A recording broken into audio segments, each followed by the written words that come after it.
Ag PhD full episodes and more are now available on Acres TV, the newest ag platform connecting you to fields of information. Look for us on watchacrestv.com.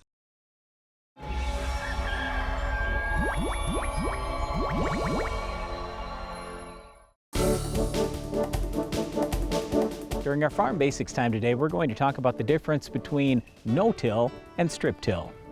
Well, when we hear the word till, that means tillage. So if you have no tillage, well, that's pretty common sense. I'm not going to do anything to stir up the soil out in the field. But strip till or strip tillage, that's a little bit different, and it's a foreign concept to some folks. Wait a minute, if you're going to do tillage, you don't have to till everything? No, you don't. You could actually till just where you're going to plant next year's crop. All right, so let's step back for a second. If you go back 50 or 100 years ago on the farm, there basically was one way to do things. That was full-scale tillage on everything. You tried to get all the residue down below the soil surface.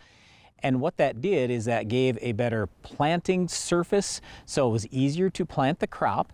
It also allowed many farmers to kill the weeds, the insects, the diseases, reduce some of the compaction they'd created the previous year. There were a lot of benefits to tillage, but the problem was it destroyed a lot of the organic matter in the soil, and then on top of that we saw a lot of erosion of soil as well. So to counteract that, people went to no-till, or we'll also talk about this strip-till concept as well. All right, so let me talk about strip till, because there are a couple of things I really like about tillage, especially where we farm further north in North America. I like warming up the ground in the spring, and when you get rid of the past year's crop residue and you just have this black soil right where you're going to plant, it catches more sunlight and it warms up faster. That's a really good thing.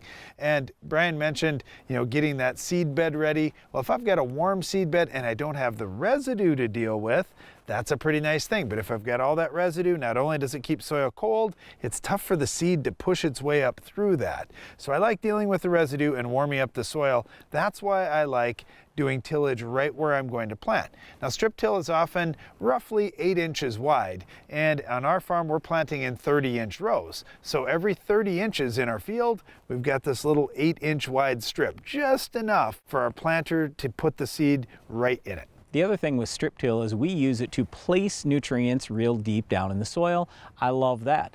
But conversely, with no-till, the things that I love about that are we have almost no erosion in those fields. That's awesome. You can build soil organic matter faster with no-till, and I don't have to spend any time or money doing any other tillage in that field. With modern planters now, you can go out there with a very good residue management system. So basically coulters out in front, you can move all that residue away and then plant the seed right into the soil and still get good seed to soil contact. So there are a lot of benefits to no-till, certainly some disadvantages too. There's no system that's perfect, but we like both no-till and strip-till. Hey, the other thing, Brian, when you reduce tillage, you conserve moisture. In our part of the world, we typically don't have enough rainfall. So we want to try and preserve all the moisture we can, have it all soak into our soil. We never give any off by doing tillage that releases moisture. Also in areas that get lots and lots of rainfall. For example, I was down in Brazil, out in Mato Grosso, and they were doing no-till in that area or reduced till because they had the opposite problem that we had. They had so much rain, to Brian's point that he made earlier, they were having soil erosion issues. So whether it's way too much water or not enough water, reducing tillage makes a lot of sense. Well, whether you no-till or strip-till, you're probably still going to have our Weed of the Week. But fortunately, we'll tell you how to stop it on your farm coming up later in the show.